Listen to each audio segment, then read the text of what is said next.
Bismillahirrahmanirrahim. Assalamualaikum warahmatullahi wabarakatuh. Pemirsa yang dirahmati Allah Subhanahu wa taala, kembali kita bertemu dalam program Pro Kontra tentang khilafah ala minhaji nubuwah, tentang politik Islam. Kali ini kita akan membahas bulan Rajab, bulan di mana ada peristiwa besar di sana, yaitu keruntuhan khilafah Islamiyah. Tepatnya pada tanggal 28 Rajab 1342 Hijriah. Untuk itu kita akan membahas hal ini dengan Ustadz Siddiq Al-Jawi. Assalamualaikum Ustadz. Waalaikumsalam warahmatullahi wabarakatuh. Saya pernah mendengar Ustadz menyebutkan bahwa menurut ulama runtuhnya khilafah di bulan Rajab ini salah satu musibah besar di tengah-tengah umat Islam. Apa musibah-musibah yang lain itu Ustadz? Baik, jadi ada satu kitab judulnya An-Nawazilul Kubro Fit Tarikh Al-Islami. Artinya musibah-musibah besar dalam sejarah Islam, karangan Dr. Fathi Zaghrud, Fathi Zaghrud. Dalam kitab itu beliau menyebut ada 4 musibah besar atau bahasa Arabnya An-Nawazilul Kubro dalam sejarah Islam. Yang pertama itu adalah peristiwa didudukinya Palestina atau Yerusalem itu oleh orang-orang Kristen pada saat Perang Salib. Jadi itu tempat suci umat Islam, kok sampai-sampainya tempat suci umat Islam yaitu khususnya Yerusalem kok sampai-sampainya diduduki oleh orang-orang Kristen. Ini peristiwa yang besar sekali. Kemudian yang kedua itu peristiwa jatuhnya Baghdad tahun 1258 ketika diserang oleh Tatar. Padahal itu ibu kota dari negara Islam atau negara khilafah Abbasiyah itu. Diserang kemudian sampai khilafah itu hancur. Tapi ini hanya 3 tahun, sekitar tahun 1261 itu kemudian bisa kembali lagi. Termasuk yang pertama tadi, ketika Palestina diduduki oleh orang-orang Kristen, akhirnya kan kembali ke tangan umat Islam lewat Salahuddin Al-Ayyubi. Kalau yang kedua tadi runtuhnya Baghdad, khilafah Abbasiyah 3 tahun kosong kekhilafahan, kemudian kembali lagi khilafah Abbasiyah di Mesir. Yang ketiga dan yang keempat ini yang terjadi tapi belum kembali seperti terselesaikan semula, di tengah-tengah umat ya. Yang ketiga itu adalah runtuhnya Andalusia, lepasnya Andalusia yang itu dulunya kekuasaan Islam. Itu kemudian diduduki oleh orang-orang Katolik di Spanyol. Andalusia itu lenyap ya. Nah, ini juga peristiwa yang besar dan sampai sekarang ini belum kembali lagi kan.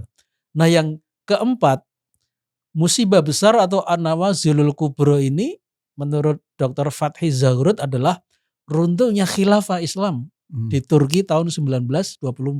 Ini sampai sekarang juga belum kembali ya, belum tersolusikan seperti halnya peristiwa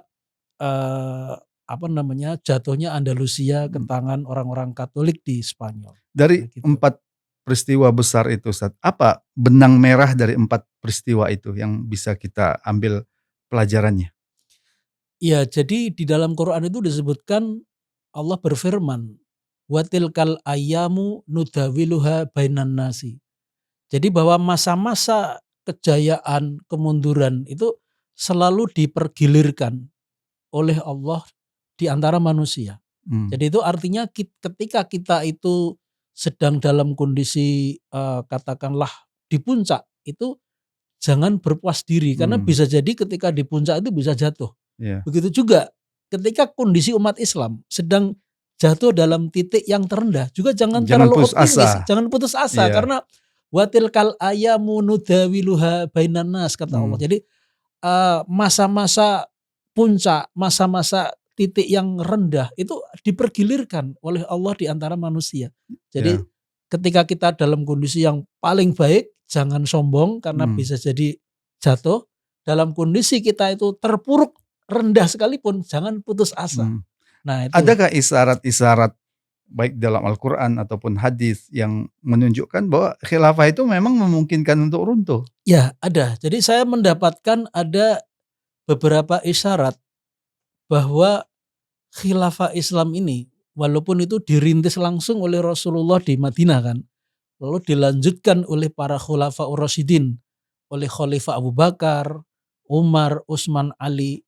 Yang ini ajaran ini dirintis langsung loh oleh Rasulullah, tapi ternyata kan hancur khilafah itu di Turki tahun 1924. Nah, itu saya mendapatkan beberapa isyarat. Yang pertama itu ada satu hadis dari Mu'adz bin Jabal bahwa Rasulullah Shallallahu Alaihi Wasallam pernah bersabda, "Ala innal kitaba was sultana sayaftariqoni fala tufariqul kitaba."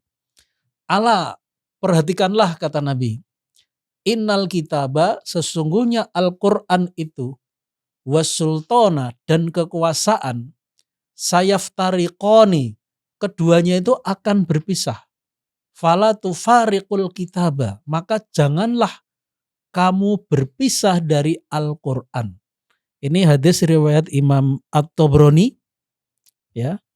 Ini para ulama mengatakan hadis ini memang sanadnya dhaif, tetapi maknanya sahih. Ya, karena maknanya ini nanti akan bersesuaian dengan hadis-hadis yang lain yang menjelaskan runtuhnya khilafah. Jadi hadis ini mengatakan suatu saat nanti kata Rasulullah bahwa Al-Quran dan kekuasaan itu akan berpisah.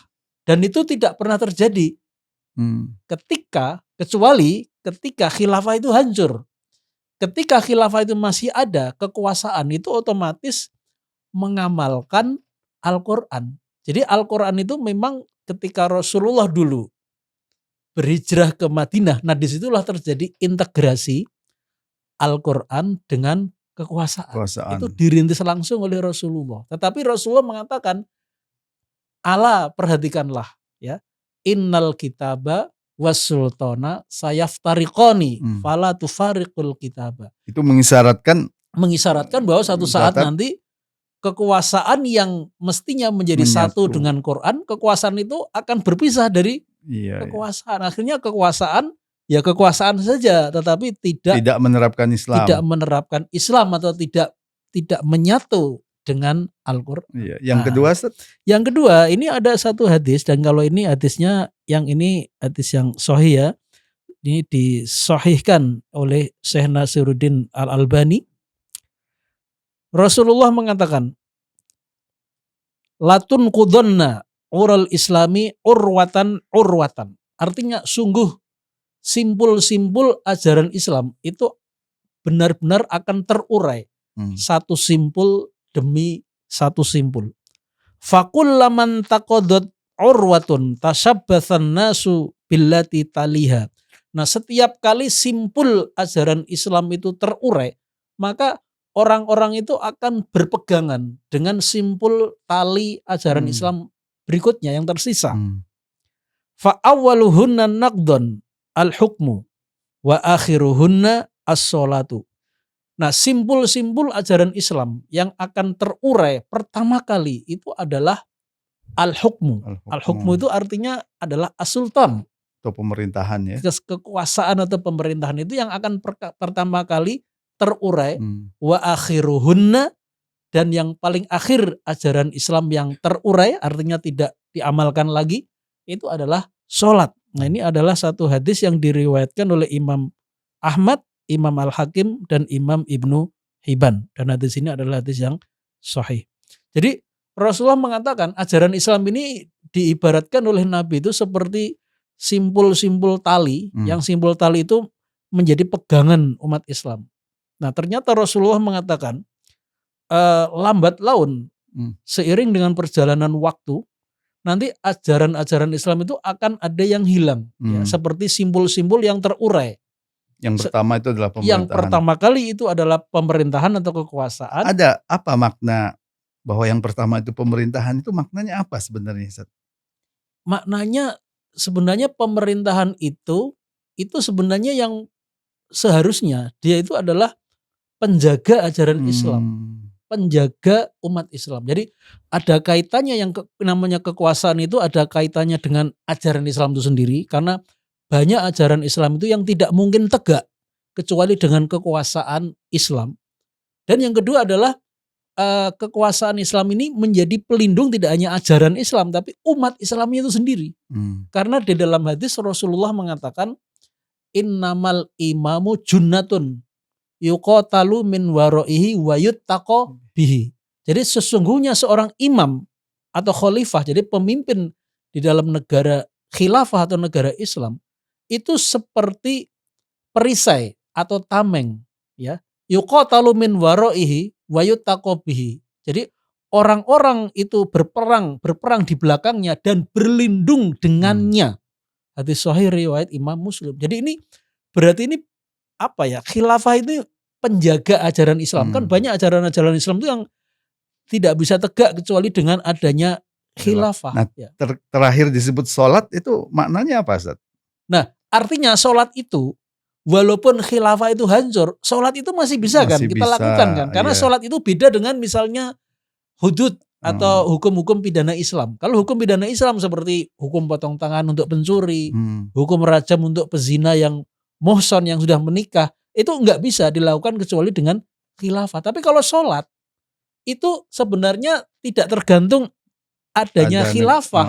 Jadi baik khilafah ada atau khilafah itu tidak ada, itu bisa kita tetap sholat. Nah, yang seperti itu akhirnya hilang juga karena kan pangkalnya itu pemerintahannya hilang sudah ya, hilang yang duluan, menjaga. Gitu. Ada isyarat lain, Ustaz? Nah, isyarat lain itu adalah ada satu hadis yang diriwayatkan oleh Imam Muslim, Imam Abu Dawud, Imam Ahmad mengenai dari Hudzaifah bin Al-Yaman, yang Hudzaifah bin Al-Yaman itu menanyakan hal-hal yang khair, hal-hal yang baik, tapi yang syar, yang buruk juga ditanyakan oleh beliau. Nah, beliau itu intinya Hudzaifah bin Al-Yaman itu mengatakan kami dulu syar ya, kemudian kami mendapatkan khair, keburukan berupa datangnya ajaran Islam dibawa oleh Nabi Muhammad. Setelah itu apakah akan ada keburukan? Ada, kata Nabi. Setelah itu apakah ada lagi kebaikan? Ada. Jadi setelah kebaikan, keburukan, kebaikan, tapi kebaikan ini kata Nabi ada asapnya. Asapnya itu adalah ada sebagian umatku yang tidak bersunnah dengan sunnahku dan tidak berhidayah dengan petunjukku. Nah, apakah setelah kebaikan yang ada asapnya ini, apakah ada keburukan? Nah, Nabi mengatakan keburukan itu ada lagi, yaitu du'atun ala abwabi jahannam. Dai-dai yang menyeru di pintu-pintu jahannam. Siapapun yang menyambut seruan mereka akan dijebloskan ke dalam neraka. Nah, kemudian Hudzaifah mengatakan, "Fama ta'muruni ya Rasulullah?" Apa yang engkau perintahkan kalau itu terjadi? Rasulullah awalnya mengatakan gini, "Talzamu jama'atal muslimina wa imamahum." Hendaklah kamu berpegang dengan jamaah kaum muslimin dan imam mereka. Berpegang, kalaupun ada orang-orang yang menyeru kepada jahanam, berpegang kepada jamaah kaum muslimin dan imam mereka. Lah kemudian Hudzaifah itu bertanya lagi, fa'ilam yakun lahum jama'atun wala imamum. Bagaimana kalau imamnya sudah nggak ada, jamaah muslimin juga nggak ada. Nabi mengatakan fa'tazil tilkal firaqo kullaha. Singkirilah, jauhilah semua firqah-firqah itu. Jadi Nabi itu tidak mengatakan, oh nggak mungkin imam itu akan terus ada, nggak mungkin lenyap. Tidak, Nabi itu artinya mentakrir, membenarkan bahwa suatu saat imam kaum muslimin akan lenyap. Jamaah dari kaum muslimin yaitu masyarakat Islam di bawah imam itu juga akan lenyap. Jadi ini adalah isyarat sebenarnya secara halus bahwa suatu saat khilafah itu akan hancur. Ya tentu kalau sebatas isyarat itu kelihatan kita sedih Ustaz ya. Karena isyarat itu isyarat runtuhnya khilafah. Saya yakin ada isyarat yang membuat kita optimis. Ada ya, isyarat kembalinya khilafah. Baik. Tapi karena pembahasan kita memang terbatas, insya Allah kita akan bahas pada kesempatan berikutnya. Karena itu pemirsa jangan kemana-mana, ada kelanjutan dari pembahasan ini, isyarat akan tegaknya kembali khilafah. Kita jangan terus bersedih ya, karena ada isyarat yang menunjukkan khilafah itu akan kembali tegak. Apa isyarat itu? Nanti kita akan bahas. Untuk mengetahui lebih dalam tentang masalah ini, silahkan klik channel Ustadz Siddiq Aljawi atau linknya Ustadz Siddiq Aljawi di deskripsi di bawah ini. Semoga bermanfaat. Assalamualaikum warahmatullahi wabarakatuh.